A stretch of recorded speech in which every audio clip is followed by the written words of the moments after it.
All right, go ahead. Okay. So you talked a little bit about trust. And you said he trusts Bob, right? Right. Can you talk about the trust he has with the staff here where he lives? Yeah, trust with Mike is the hugest. Mike knows whether whether he feels safe. When he walked here, when he came in here, there's a lady here who works here at the house by the name of Patty.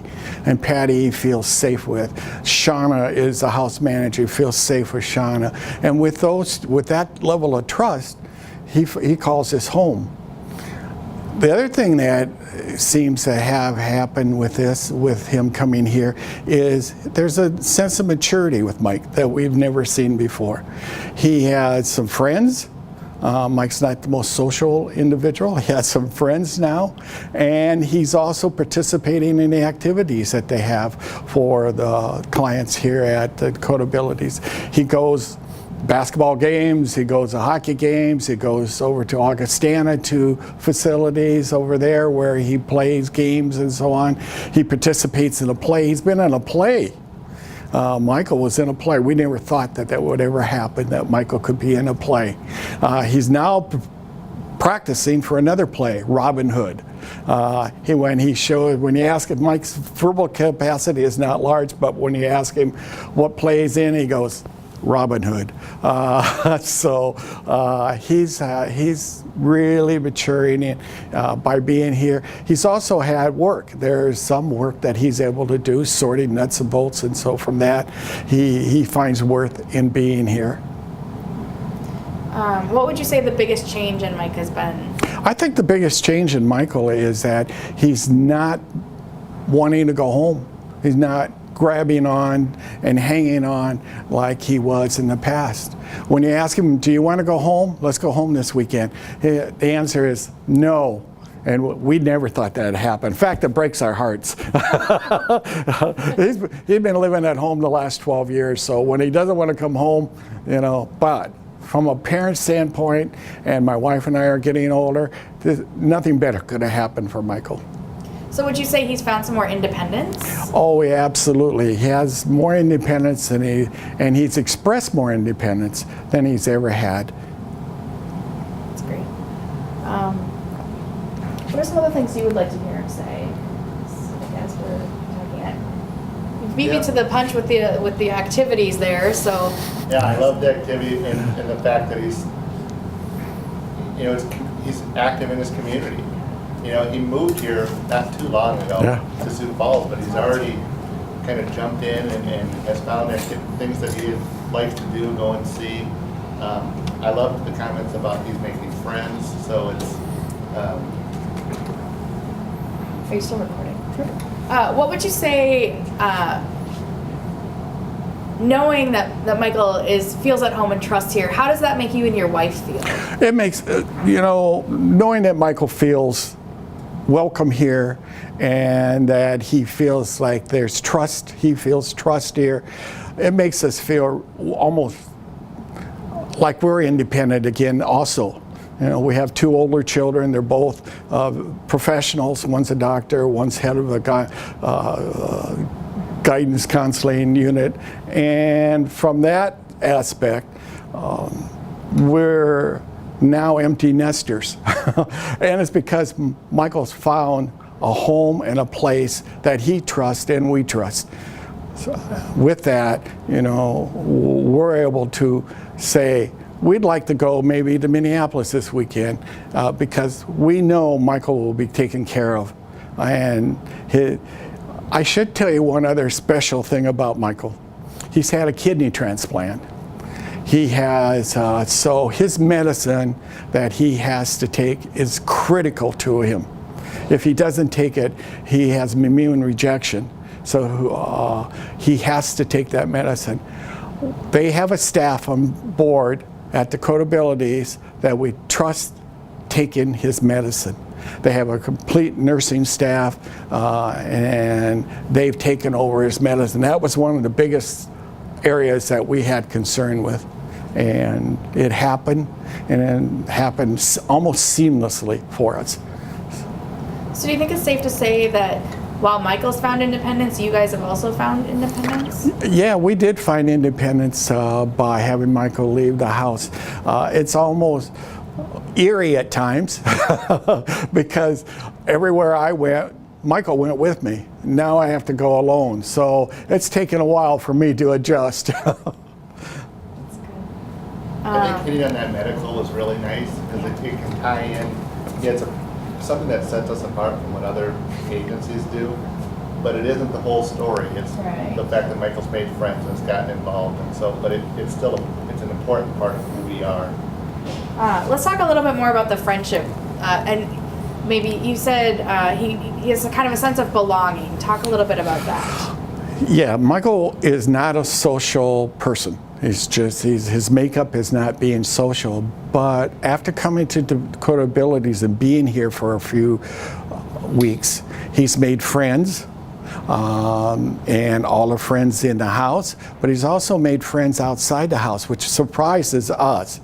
When he went to community activities, he's made friends with people outside of the house, and that's a remarkable thing in our mind because that shows another level of maturity he gained by leaving the house and coming here. So could you maybe say too, like, because of that he's found a sense of belonging? Oh, his sense of belonging that he has found at Dakota Abilities is unbelievable. He owns his house. He owns the facility over at the workshop. He is part of that facility. I think everybody now knows him. He has pretty interesting personality. So I think everybody knows him, knows who he is, and he loves it there. Sorry, I was trying to hold out. All right. Let's see. We had some questions. Activities, belonging, independence, trust. Will you remind me of the mission statement? Anything else, Nathan?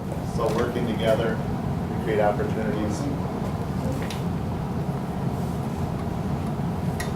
And that's part, it's working together. So it was the Yeah. family and Michael and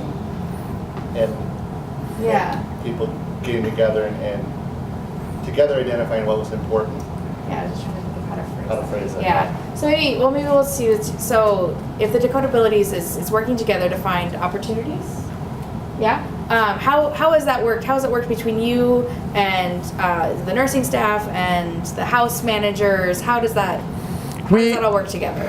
When we were looking for a facility and a place for Michael to feel he belonged, we were also looking for a place where we felt that we belonged, my wife Linda and I, and where we could work with the staff and the staff would be responsive to us.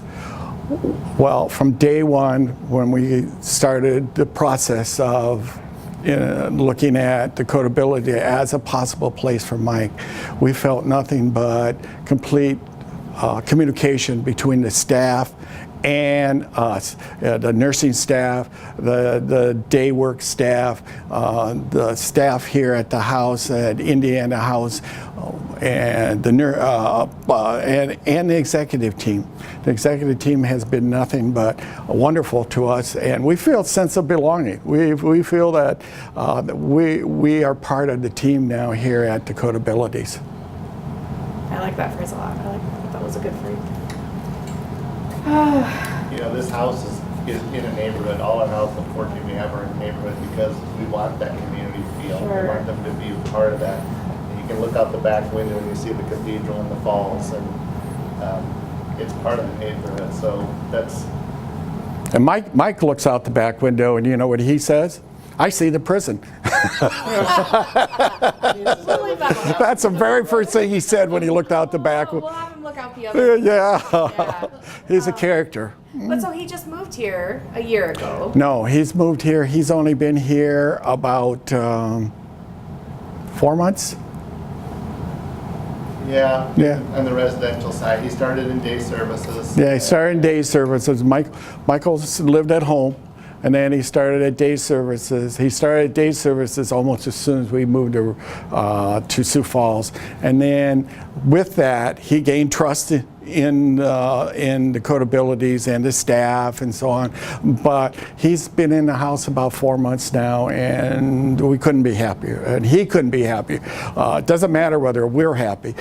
Well, maybe or maybe not, but the biggest one is Michael is extremely happy. So overall, he's been in services for a little over a year, but Yeah. he's out of the residential. Yeah. Okay. Oh, wait a minute here. Yeah, okay. Talk a little bit about then, like, how he's blended into the surrounding community. Okay. Michael has never been one to go out on his own and be that individual who would make friends, be in activities. But living in a residential home in a residential area, he has blossomed. He will go with when they ask him to go. It used to be when he asked him to go, his first answer was, no, I don't want to go. Now it's, when are we going? Are we going tonight? Are we going bowling? Are we going over to Augustana? Are we going to a show? Are we going to a play? Are we going to the hockey game? So it's, again, as I said before, he's blossomed here from a community aspect. Great. Anything I'm missing that you'd like to hear him talk about? I think, I think we've got so you got a lot of great yeah, stuff. we've got a lot of good stuff. I asked probably more questions than we needed, but it'll help us kind of Okay. get a lot of. I'd rather have too much than too little, you know. Yeah. Yeah. So yeah, I guess if you don't have anything else that you're for sure you want him to touch on, No, I we'll think get some footage of his room. You think he'd be back about 11?